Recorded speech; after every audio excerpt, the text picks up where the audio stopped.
Legends Universe presents Buffalo Man, The Making of a Chokecherry Legend. Chokecherry Legends Book 1, written and narrated by yours truly, Joe Field.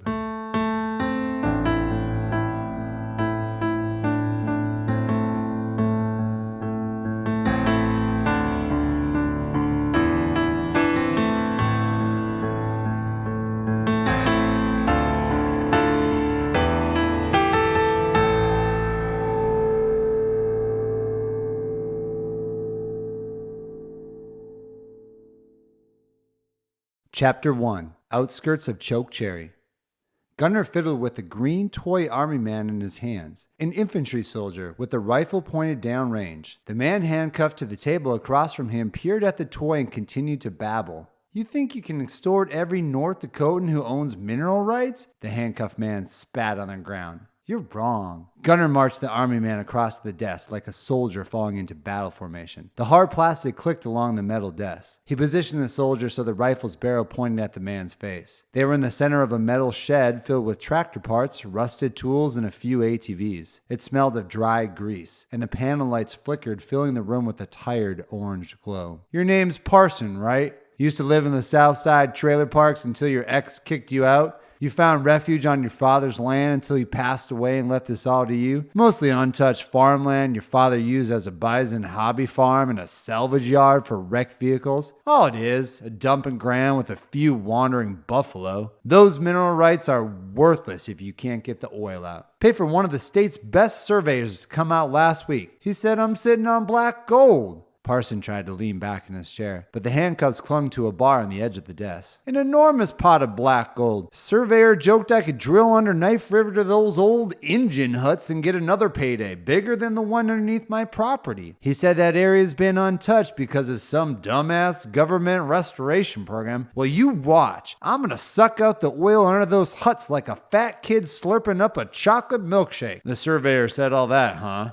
Gunnar hiked his sleeves, displaying tattoos that canvassed both his arms. Strapped to his left wrist was an all-black tactical watch, a Sunto core. He studied the scuff marks on the watch face, pondering all the shithole countries he wore a Sunto to time his missions. Not only that, he told me I'd be crazy to give up my rights. Just need a small crew and some drills to get me going. Said something about hydro this or fracking that. I'll figure it out. Either way, I'll be stacking gold bars by the 4th of July. We'll have my own little Independence Day celebration. Independence from creditors and scumbags like you. He lied to you. It's not that easy to extract the oil. It's a complicated process that requires expensive machinery and skilled laborers. We can handle that for you. Gunnar hoisted a duffel bag onto the table. He unzipped the bag and slid it in front of Parson next to the toy soldier. The inky cotton fragrance of crisp bills filled the area. The bag packed full of Benjamins bundled in stacks of 10K. Parson's eyes widened for an instant before narrowing. How much?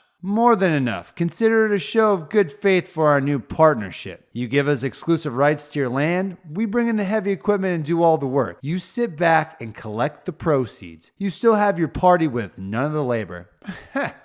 Parson feigned a laugh. You think you can buy me out? If I gave you the rights, you'd make this back 100-fold in the first year of operations alone. And since when does a partnership involve chaining someone to a desk? Parson's defiance reminded Gunnar of an old business proverb his boss liked to use. 10% of a watermelon is worth a lot more than 100% of a grape. He's seen it one too many times. The allure of greed blinded these yokels. They had nothing before some surveyor told them they hit the oil lottery. Do you want the green or the gun?